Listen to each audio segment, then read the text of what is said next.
What's going on, everyone? John Matrix here. Hope you're all having yourselves a wonderful day. We're going to be doing some videos in the 40K universe here. This one has been requested by one of my YouTube members. We're going to be taking a look at SHIBAN Khan. I think I'm pronouncing that correctly. The Restore Warhammer 40K lore by the Remembrancer.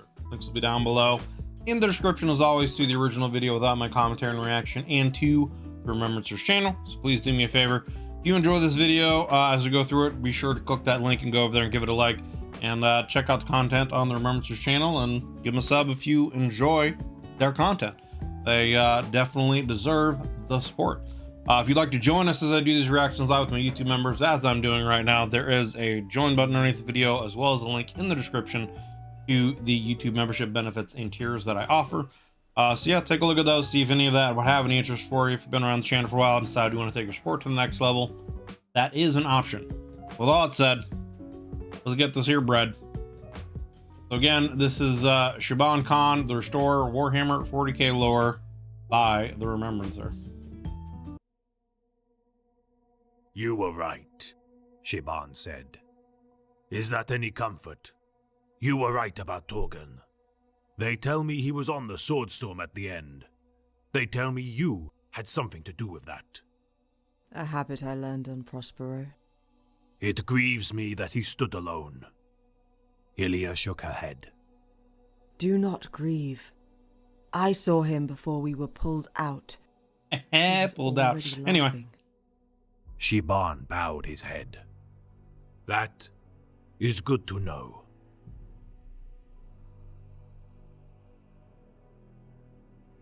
The warriors of the Horus Heresy would each pledge fealty to values they aspired to achieve.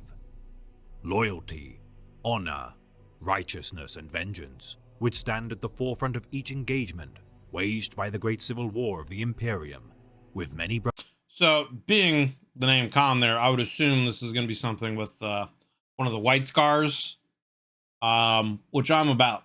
The name is escaping me at the moment because I'm very tired, so my brain isn't working right. But the Primarch of the White Scars, Jagatai Khan. There it is. There it is. See, every now and then things come back to me. But yeah, Jagatai Khan. He's one of the more interesting Primarchs so far that I've gone through. So I'm interested to learn more about a lot of the characters around him, if this is indeed one of those characters. I'm assuming it is, but I guess we'll find out. brothers in arms, sundering bonds of camaraderie to remain true to their ideals. For today, we shall elucidate the tale of two Astartes of distant worlds, whose kinship under the banner of their shared culture would be strained to the point of fracture. This is the tale of the Astartes known as Tutshir in his native tongue, SHIBAN Khan. Upon the world known by the Imperium as Mundus Planus, a son of the Emperor would be found. This orphan demigod, discovered within the empty quarter by the leader of the Talskar tribe, Ong Khan, raised the young boy to become a wise and capable ruler. Chogoris, as it would forever be known by its populace, boasted vast fertile grasslands to the west of its Palatine citadel, within which the fabled Warhawk would mature. Mastering hunting, swordsmanship, and horse riding, the young Khan would once again be torn from a father's embrace with the death of Ong Khan at the hands of the Kurayed tribe. Slaughtering his father's killers and beginning his quest to unite the tribes of the Empty Quarter under a single banner, the Warhawk of Chogoris toiled for years until amassing an army capable of resisting the oppression of the Palatine. Drafting all able-bodied men of the tribes to fight at his side, the young man known as Jagatai Khan instilled fierce loyalty into his men and would be revered for not only his martial skill, but also his honorable actions. Slaying the son of the Palatine tyrant during an ambush of his tribesmen, Jagatai rallied his men to assault the Palatine capital. Assuming the title of Kargan, or Khan of Khans, by his people, Jagatai waged war against the Palatine alongside his stalwart advisors, Shinsha, Hasik, and Tagutai Yasugai. Succeeding in overthrowing the tyrant Palatine, the Warhawk of Chagoris toiled for 6 months as the planet's civilizations pledged allegiance to his great Ordu. Yet among his own tribe of origin, a promising warrior was beginning to show promise as a paragon of his Promising legion's warrior teachings. showing promise. Tamu of the Talskar had fought alongside his peers within the Ordu Jagatai and witnessed the ascension of the Great Khan as the rightful ruler of his homeworld. Yet 6 months following the conquest of Mundus Planus, the Warhawk would reunite with his father, the Master of Mankind. Descending upon the plains of Chagoris, alongside hulking warriors clad in pearl armor trimmed with black, the Emperor and his most cherished son, Horus Lupercal, spoke with the Kargan. Knowing in his heart that he would never match the immense lunar wolves clad in dense ceramite and wielding obscenely powerful armaments, the Kargan pledged his fealty to the Master of Mankind. It is interesting how, like, in a lot of the Primarch stories, it kind of is a situation where when they meet the Emperor, right, like, they don't really want to go with him and do what he says, but they also kind of like don't have a choice, because if they don't, obviously, the people that they've come to care about will be, you know, endangered and would more than likely be destroyed. So I don't know. I just find that kind of interesting that there's that kind of like universal thing with all the Primarchs. Although some of them just don't like the Emperor, like Angron and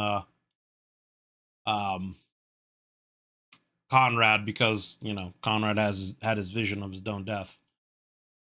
Marveling at the Angels of Death in their disciplined ranks, the Ordu Jagatai would adopt the teachings and armaments of the Legiones Astartes following his swift appointment to lead his gene sons of the 5th Legion, the Star Hunters. Tamu That's right. They weren't called the White Scars to begin with. They were called the Star Hunters. That's right. Right. Okay. and his kin underwent the surgeries and training Getting a little to ascend to refresher. the ranks of the Angels of Death, imbuing himself and his peers with immense strength in imitation of their venerated brethren of the 16th Legion. Painting their own armor in purest white, following the example of the Lunar Wolves, they would trim their ceramite with the red and gold cultural trappings of their homeworld. Yet the Star Hunters of old had been scattered across the stars, and for the 5th Legion to become truly united, the Kargan must rally his men and bring new purpose to this army of strangers. The 5th Legion had long been regaled as the scouts and wayfarers of the Imperium. Inheriting their Primarch's affinity for adventure, speed, and freedom, the Star Hunters had traversed the length and breadth of the galaxy in search of the last settlements of humanity to bring into the fold of the burgeoning Imperium. Though a crucial task with which the Legion took to with relish, the result of these centuries of exploration had caused the warriors of the 5th to become alienated with their own kinsmen. The Terran Astartes of the Legion knew nothing of the heritage of Chagoris, and even among themselves, they bore battle honors and titles from worlds unknown to one another. Such fractious foundations would not do, and so it was after 67 Terran Standard years of pathfinding, the Star Hunters were summoned to rally at Mundus Planus. For 10 years, crusade contingents of all manner of warriors arrived within system. An assemblage of Terran veterans of all manner of origin looked upon the horde of Jagatai and began to learn of the customs of their Primarch's homeworld. After a decade of skirmishes... Interesting. I wonder, right, so, like, I know one of the major, like, cultural things that the White Scars had was their psychers, and, you know, I think they're called, like, Stormcallers, or it was something like that. He mentioned it earlier. But it's part of their culture, right? They were used to, you know, manipulating and using the warp, and like they tied that into their spirituality as part of their culture. So I wonder how that went down with a lot of these other Astartes groups coming in to kind of work with and learn with them. Across the stars, the Kargan received word that his legion was assembled, 50,000 warriors now stationed at the empty quarter were ready for the event, known as the Blooding by the Legion's historians. Ordering his men to take up blades to cut a gouge in the flesh of their faces, the ritual first used by the tribes of Chagoris to mark their allegiance to their tribes would prove a fitting symbol of their devotion to their Primarch and adherence to the culture of their new ethos. The Star Hunters were no more, and in their place, the White Scars stood. Pretty cool origin story for their name, right? Having that like cultural significance, that cultural heritage, leading to, you know, a rebranding, I guess if you want to say rebranding of their legion. Each Astartes, no matter their progeny, would eschew their old names and assume new ones, made to honor their legion. No longer would the 5th Legion uphold the glories of a past bereft of their Primarch, made to facilitate the conquest of star systems by other legions. The White Scars were now truly free to forge their own legacy, not as a legion of disparate patrols and scout contingents, but a full-strength army of Astartes under the command of their imposing and righteous Primarch. Tamu of the Talskar was gone. Now he would be known simply as SHIBAN of the Brotherhood of the Storm, and it would be upon Chagoris that another portentous soul would change his name and forever be intertwined with the tale of SHIBAN. Haren Svensellen, a Terran of Scandinavian descent, had originally been assigned as an aspirant of the Lunar Wolves Legion and held Horus Lupercal in high esteem during his first years of conquest at the side of the Emperor.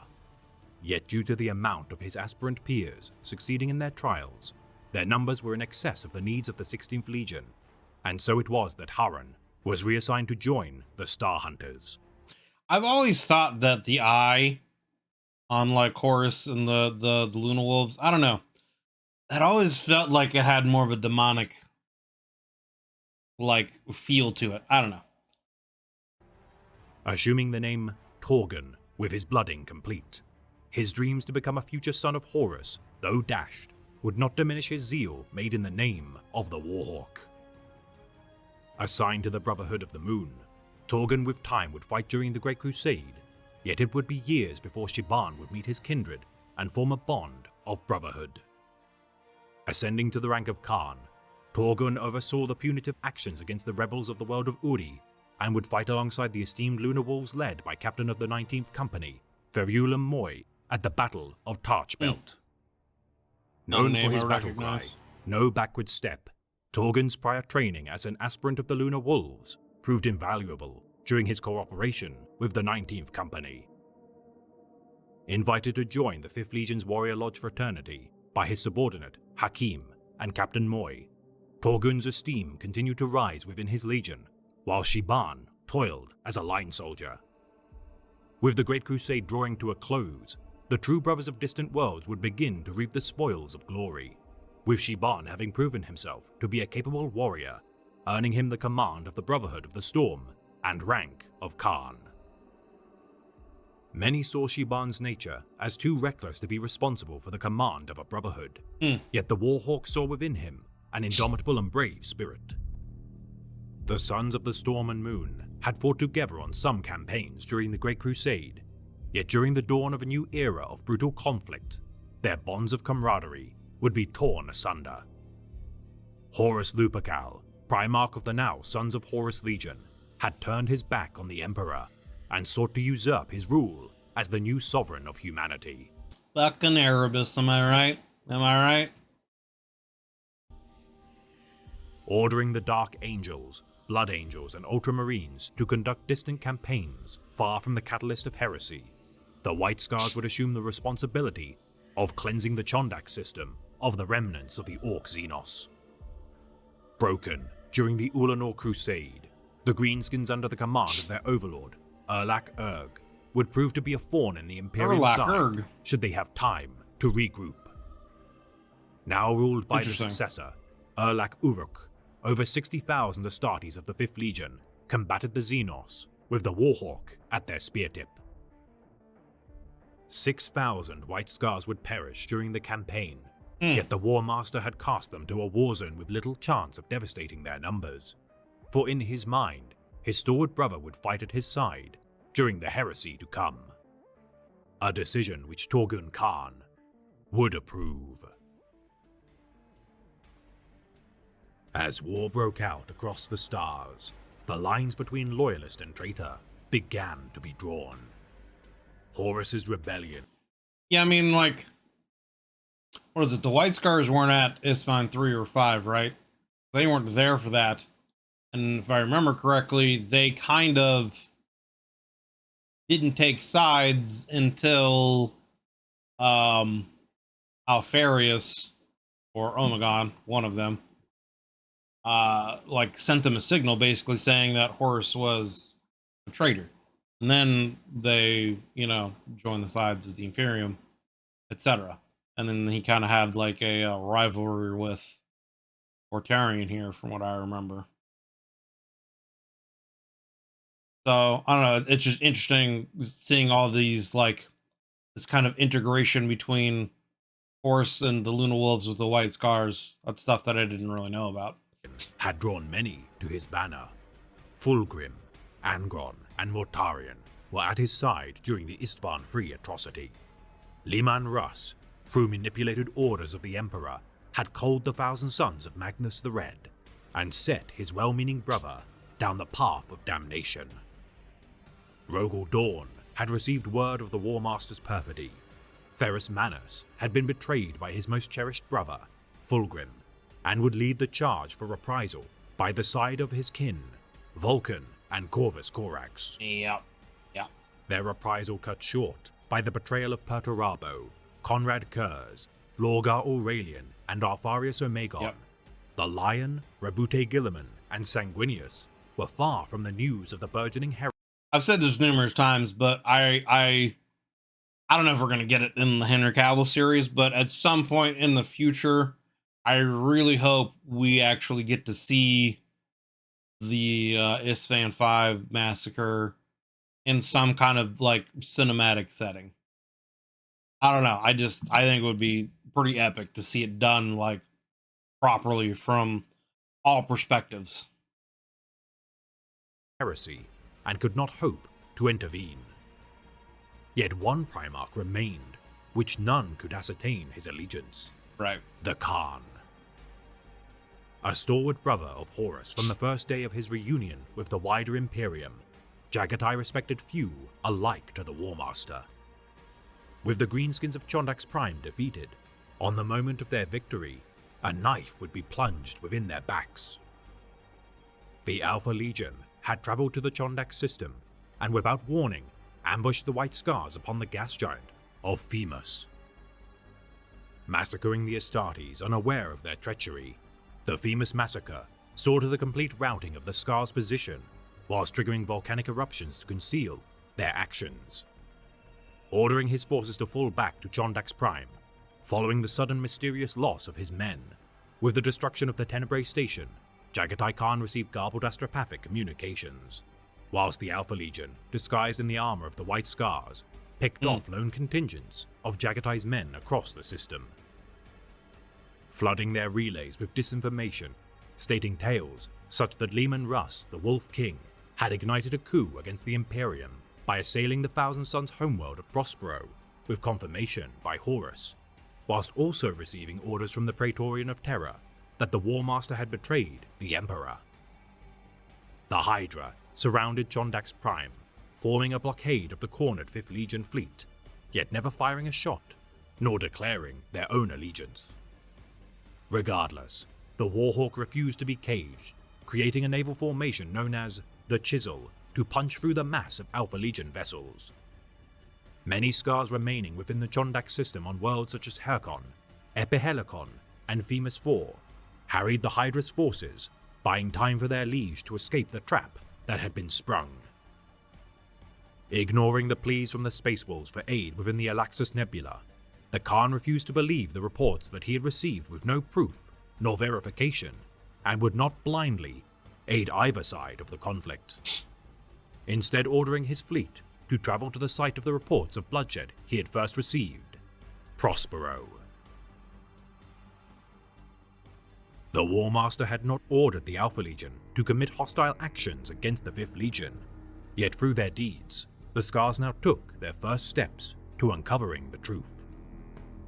Some speculate that such actions were meant to forewarn the Kargan of the War Master's betrayal, yet the efficacy of such tall tales remains a mystery to this day. Yet despite the White Scars' losses, a chance to ally them to the War Master's side remained. Mortarion, Primarch of the Death Guard, travelled to Prospero in order to convince the Kargan of the righteousness of their cause. The War Master's gambit to tip the scale of the war, with the addition of one final legion to the fold, hung in the balance. The warrior lodges were restless, and with Jagatai's descent to the surface of Prospero, an opportunity to assume control presented itself. Under the command of Hasik Noyan Khan, Torgun and his Brotherhood of the Moon conspired to assert their allegiance to the War Master in the name of past cooperation and praise of the Lupercal's virtue. Yet SHIBAN would not allow such deception to commence. Uncovering the plot by the warrior lodges, his own rejection of their rituals and ideologies had never sat well with the fiercely loyal scion of the Talskar. Leading his Brotherhood of the Storm to assault the lodge-held flagship of the Kargan, Swordstorm, as Jagatai conversed with the Pale King among the ashes of Prospero, his sons fought and died in orbit above. Preventing the renegade Scars from joining forces with the Death Guard's fleet contingents, SHIBAN's men bought time for their Genesire to return to the Swordstorm. Mortarion and Jagatai could not see eye to eye, and with the discovery of Magnus the Red's own surrender to the clutches of the ruinous powers, the Warhawk could not allow such corruptions to spread among his own men.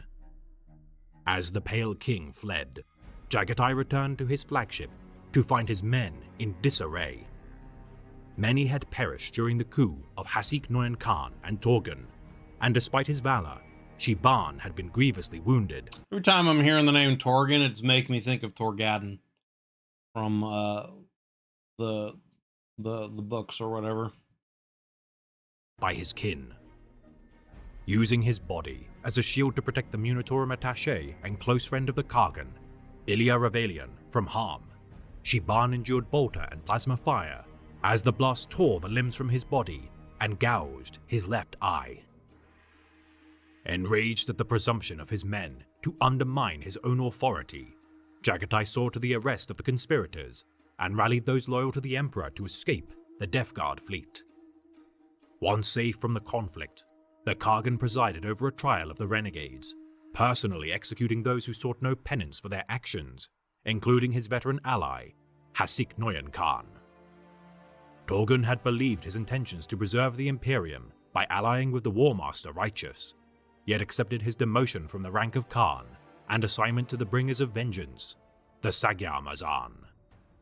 For the war was by no means close to its conclusion, and should the White Scars survive, further infighting would not be tolerated. They need the numbers. SHIBAN had survived the battle, though had become much changed in both appearance and demeanor. His once playful and witty sense of humor was gone. His countenance now... I mean, yeah, like when you get into a situation where you got to kill your own brothers, especially back then, right? Because, like, during the 30K time period, that was, like, unheard of. No, it's never happened before kind of a situation. You know, just from the first book in the Horus Heresy, you know, that whole situation that happened in the Whisper Peaks with Loken and, you know, his first experience. Like, yeah, it was something that just didn't happen. The Astartes didn't fight amongst each other, so I'm sure it would definitely change a lot of their demeanors and their outlooks, and would obviously give them a sense of like how serious things are, and the fact that the Imperium could essentially fall apart depending on their actions or inactions, etc. So, and that's not something they'd ever faced before at this point. So, dour and bitter. The limbs of his body replaced with extensive mechanical and cybernetic appendages, the leader of the Brotherhood of the Storm, would be known forevermore as Touchseer. Translated as Restorer in Low Gothic, the phrase citing his repaired form regardless fails to encapsulate the trauma SHIBAN had endured. The 5th Legion, already distasteful of the use of such augmetics, SHIBAN's resentment for the loss of the majority of his body and replacement with what he deemed as shackles would fuel his hatred against his once cherished brother. So, that's interesting. That's something I didn't know, was that the White Scars viewed cybernetics and things like that as a negative, essentially. I guess probably, again, because of a lot of their cultural heritage. And I think, maybe because of because of their cultural heritage and whatnot, they see the cybernetics as a hindrance, etc. That's pretty interesting. And the fact that he's forced to essentially have to use them now. For 4 Terran Standard years, the White Scars continued to survive within the treacherous void of space, conducting hit-and-run attacks against traitor legions, such as the Sons of Horus, Emperor's Children, and Death Guard. Yeah, Red Skull. The Sagyar-Mazan conducted the most perilous suicide missions against the War Master's forces. Achieving glorious defeats or fatal victories, their number would continue to dwindle. Torgun had survived years of such battles. His martial skill, combined with an all-consuming need to absolve himself of sin in the eyes of his Primarch, refusing to allow for his death. SHIBAN would reunite with Torgun prior to the Battle of Katalas, yet time had not diminished his hatred for his once battle brother, and in his mind, no forgiveness would ever be forthcoming. Venturing to the location of the mysterious and fell artifact, the Dark Glass, the initial probing attacks would be overseen by SHIBAN. Deploying Torgun's men as cannon fodder, with the hopes they would die in battle, the Touchseer decried their return as traitors beyond redemption. Torgun was the highest-ranking Sagyar-Mazan left, yet in his heart, he knew there would never come a time when he would live to see his sins wiped clean. And so it was, during the Battle of Katalas, that the Sagyar-Mazan conducted one final sacrifice to preserve their Primarch and his legion. Laying wait within the flagship, Swordstorm, the Sagyar-Mazan lured Mortarion and his Death Shroud into a trap. As the Kargan and his loyal men powered the Dark Glass to transport their vessels to Holy Terror, the Sagyar-Mazan set the Gloriana-class ship's engine to overload and fought the Pale King. Though Torgun would never receive forgiveness from his once closest brother, he would die laughing in the face of death incarnate. Screaming the Kargan's name as they hurled themselves into the fray, the Sagyar-Mazan perished by the blades of the Sons of Barbarous. That's right, because, if I remember correctly, wasn't there, a situation where there are tons of warp storms going around, so it was, preventing them from, reaching Terra, and so a group of Jagatai's men stayed behind, delayed Mortarion, and held open, a warp portal or whatever it's called, to get them to Terra, if I remember correctly. Hailing the Lord of Death in a gleeful tone, the Terran Scar would be no match for a Primarch, yet gladly fell to the Pale King's scythe as a last act of atonement. Torgun's sacrifice had allowed for the 5th Legion to traverse the webway, finding sanctuary within the Sol system before the traitor's final advance on Holy Terror. As SHIBAN looked out across the void, he felt the bitterness within him begin to slowly fade. Regretting the treatment he had given to his misguided kin, Touchseer regardless found great comfort in knowing that he had not died alone. Seeking out Torgun's hometown among the Terran landscape, SHIBAN returned the sword first gifted to him from the Order of Jagatai to his next of kin. Torgun's memory would live on so long as SHIBAN drew breath, and in the battles to come, he would utter the battle cry of his fallen kinsman, "No backward step." The White Scars had been bloodied and bruised, yet at humanity's darkest hour, they would stand ready to face the darkness. Charged with defending the Eternity Wall spaceport, SHIBAN fought alongside the Imperial First Captain, Kamba Diaz, High Solar General, Saul Nibiran, and the Sisters of Silence commanded by Janisha Kroll, the Soulless Queen. The Forming a bond of Soulless friendship Queen. with the mortal title. soldier, Al-Nid Nazari, SHIBAN's brilliant leadership would regardless never be sufficient to stem the hordes of traitors from overwhelming his position. So heroic was Tatshia's efforts, Torgun's war cry of "no backward step" imbued the defenders with zeal as they braced for the onslaught to come. Attempting to evacuate as many warriors from the 12th Legion's butchery as possible, SHIBAN's efforts would see to Al-Nid Nazira commandeering a shuttle in order to extract the Restorer from the fray. Yet as SHIBAN leapt for the shuttle, he would discover Nazira and the pilot to have already been slain. Crashing into the Eternity Wall, SHIBAN managed to survive, yet badly wounded, was now stranded deep within the traitor advance. Making his way back to the defensive lines of the Loyalists, SHIBAN saw visions of his fallen kin, Stormseer Tagutai Yasugai and Torgun, conversing with their phantoms as he trudged to the palace. Finding an Imperial soldier, Lieutenant Cole, desperately attempting to carry a small baby from the war zone, SHIBAN at that moment pledged to sacrifice his life in order to preserve the innocent child. Protecting Cole and the child from warp-spawn demonic horrors using only a pipe of metal debris, Tatsuya carried the now injured soldier and the child to the safety of the inner palace. Reunited with the survivors of his... I mean, even a metal pipe in an Astartes hand would probably be quite the effective weapon, you know what I'm saying? Legion, SHIBAN's efforts, though unable to save Cole, had preserved the life of an innocent, which spurred on the survivors to fight with renewed vigor. Fighting alongside his Primarch during the assault to reclaim the Lionsgate spaceport from traitor forces, Tatsuya would be separated from the Warhawk as he once more faced the now transformed Pale King. Seemingly dying in the duel, upon further inspection of his body, the White Scars realized their Genesire still lived, though he had been grievously wounded. Rallying the 5th Legion to defend their Primarch's body, alongside Ilya Revelian and the mortal soldiery of the Imperial Army, SHIBAN held the line. Sanguinius looks huge there, right? Like, compared to everything else. Until the great angel Sanguinius took to the field at the Eternity Gate.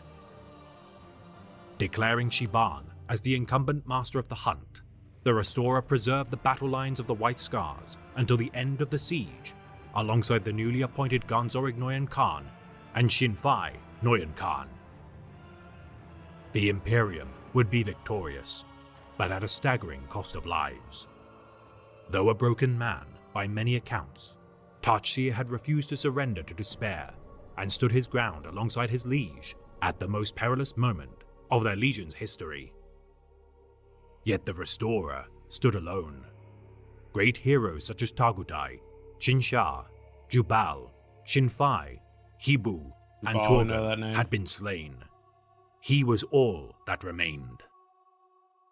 For little else is known of the fate of the Restorer of the White Scars, yet one fact can be ascertained without Imperial record. Until his dying day, the warrior known as Tatsuya never faltered in fighting for his legion, his Primarch, and the innocence of the Imperium. For even though much of his form was more machine than man, his legacy is that of among the most human of Astartes to have ever fought in the name of the Imperium. It had always been possible that none remained. A space marine lived for a long time.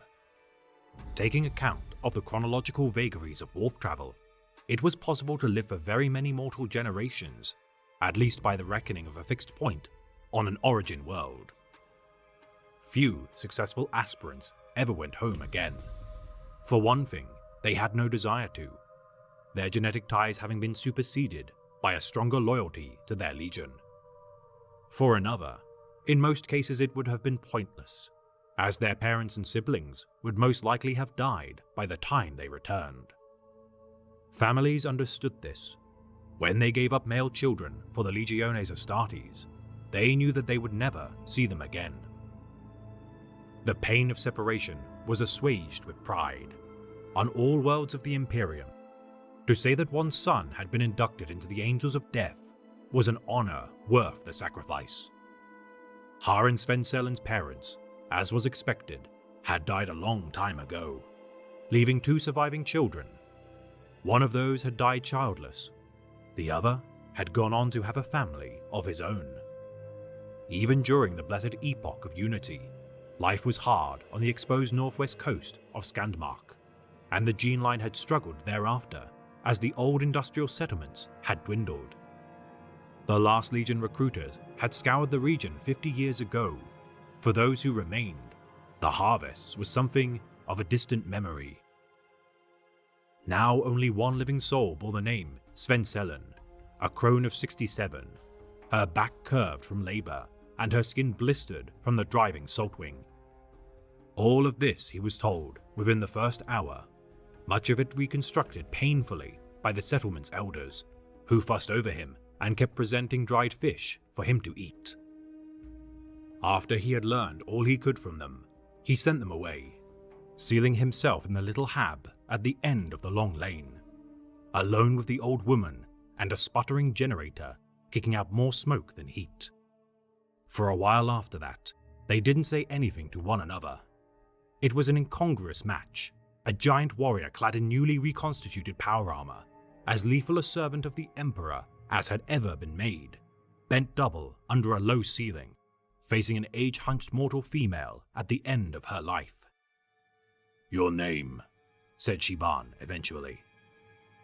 Yuna. The woman replied, daunted but still able to keep her eyes looking up at his. There was something of him in those eyes, SHIBAN thought. Or perhaps he wanted there to be. "Last of the line," he said. They tell me that. "So one remains," he said. "Yasugai said there were no chances in the universe, only symmetries." She pulled her shawl tight around her. She had been sleeping not long ago, and it was nearly dawn. She could not endure this forever, and matters would pull him back too. Time was slipping away, but it was hard to know where to start.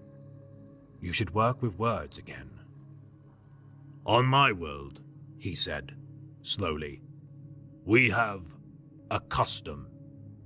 The woman listened, her eyes shining intently amid a cold, pinched face. "Debts are sacred. A warrior may travel for a lifetime to make recompense. He may travel to the clan of the one he wronged, and if the one he wronged no longer lives, he will seek to discharge his debt to those kin who yet live." She said nothing. Her hands clasped tight in her lap were white. "You should know this, here in this place. He was a hero of my legion. Tell this to those who remember that a Sven Sellen was taken from here." She understood. Even though generations had passed, the old knowledge had not quite died out. "I met him on the White World. We fought together. For a time, we conquered together. Then the war came. The one you know will come here too. That has poisoned many things. It poisoned him. It poisoned me.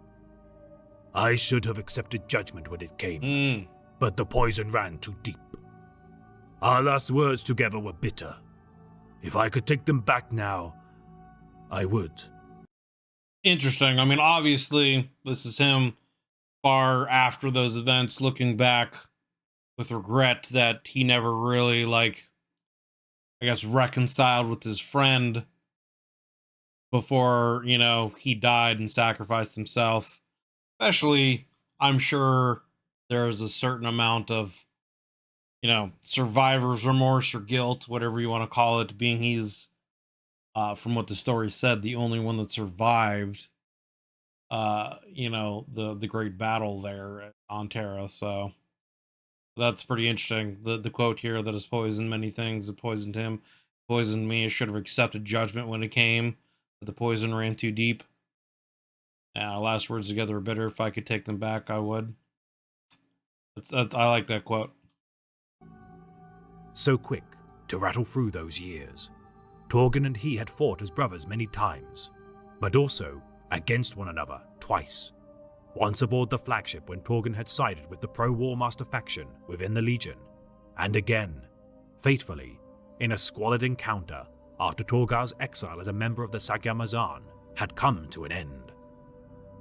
That had been during the anguished time, when annihilation had come to look almost inescapable, and all souls, but SHIBAN's especially, were tormented. The woman listened in silence. Outside, the wind howled, making the HAB unit shiver. The generator coughed, and more smoke kicked from its outlet. SHIBAN reached down and took out the thing he had carried from the transport. He drew a blade from synth leather wrappings, a tulwar of the Legion, something that he could heft one-handed, but that she would barely be able to lift. This was his weapon, he said. It was taken from him, and he met his death with another blade, one he preferred, straight like the blades of this world. He gave it to her, and she laid it heavily in her lap, gazing down at it. For the first time, something like recognition sparked in her eyes. But this was the one he was given, SHIBAN said. It has the mark of the Ordu on it. That is the sign of his honor, and should remain here. She looked up at him. Can it be kept safe? She asked. Nowhere is safe now. It belongs in this place. She nodded, then traced a finger alongside the sweep of the metal. I do remember, she said, never taking her eyes off the weapon. my mother told me the story, told to her by her mother. She looked up at him.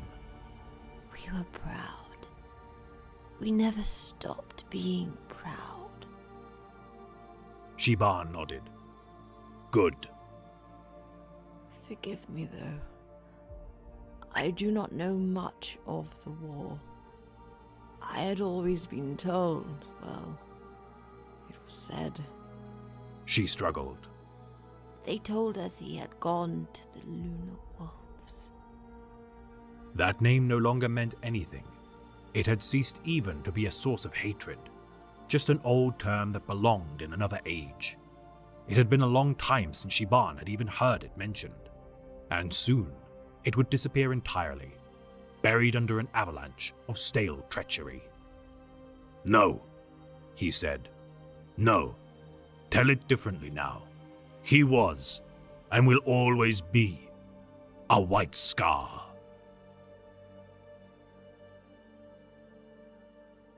Honoring his memory at the end. This has been a tale of the great Imperium of Man, read by the Remembrancer. The touched seer of the 5th Legion endured suffering of both mental and physical trauma throughout the dark days of the Horus Heresy. His mind clouded with bitterness. No matter his state of mind in his darkest moments, SHIBAN retained his sense of honor, duty, and willingness to defend the weak. Alike to the Restorer, you are not characterized by your moments of greatest weakness. You are defined by what you achieve in service to the greatest of virtues. So stand proud, stand tall, and never give in to the barbs of misfortune. Alike to Torgon's war cry, heralded by his brother SHIBAN. Take no backward step.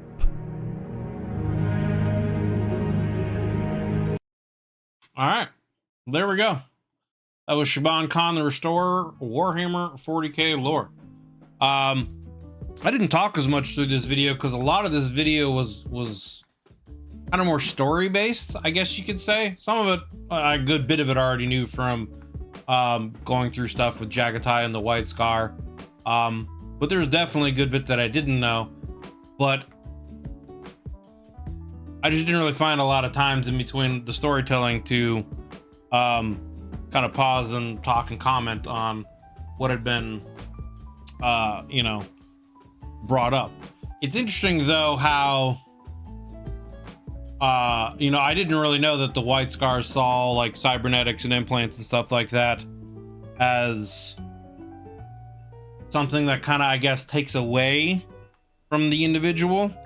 And so the fact that SHIBAN, you know, had to have those like cybernetic implants and stuff put in him because of injuries that he had sustained from, you know, battles with his friend and otherwise, you could understand why, you know, that quote where the poison kind of held with him for so long did in fact, you know, he held on to that grudge and he couldn't really let it go until it was too late and he couldn't, you know, he didn't have time to reconcile with his friend anymore. And again, as I said earlier, being he was the only one out of the group of people that he knew that kind of really survived, even as Primarch, right? You know, the battle on Terra, I'm sure there's definitely a lot of survivor's remorse in that. And so that story at the end there of him returning the blade as a way to honor his friend is kind of also his way of putting that grudge to rest, you know, and him telling her, you know, that he was in fact a White Scar, not a Luna Wolf, tell the story differently. So I thought that was really cool, but a good story by the Remembrancer. So yeah, that was SHIBAN Khan, the Restore Warhammer 40K lore by the Remembrancer. Links will be down below in the description, as always, to the original video without my commentary and reaction, and to the Remembrancer's channel. So if you enjoyed this video like I did as we go through it, be sure to click the link down below and go over there and give it a like. And yeah, give the Remembrancer some love. Check out his content on his channel and hit that sub button if you enjoy the content that he puts out there. If you'd like to join us as I do these reactions live like I'm doing right now with my YouTube members, there's a join button underneath the video, as well as a link in the description to YouTube membership benefits and tiers that I offer. If you've been around the channel for a while and decide you want to take your sport to the next level, you know, take a look at that. See if that would have any interest for you. You can get early access to videos, priority kind of reaction requests you might have, etc., etc. So just take a look at that stuff if you want to take your sport to the next level. But thank you guys for watching. Great video. Appreciate if you like the video here, you know, consider leaving a like and a sub. It helps me and the channel grow. And yeah, we'll see you guys on the next one. Hope you're having yourselves a wonderful day. See you later.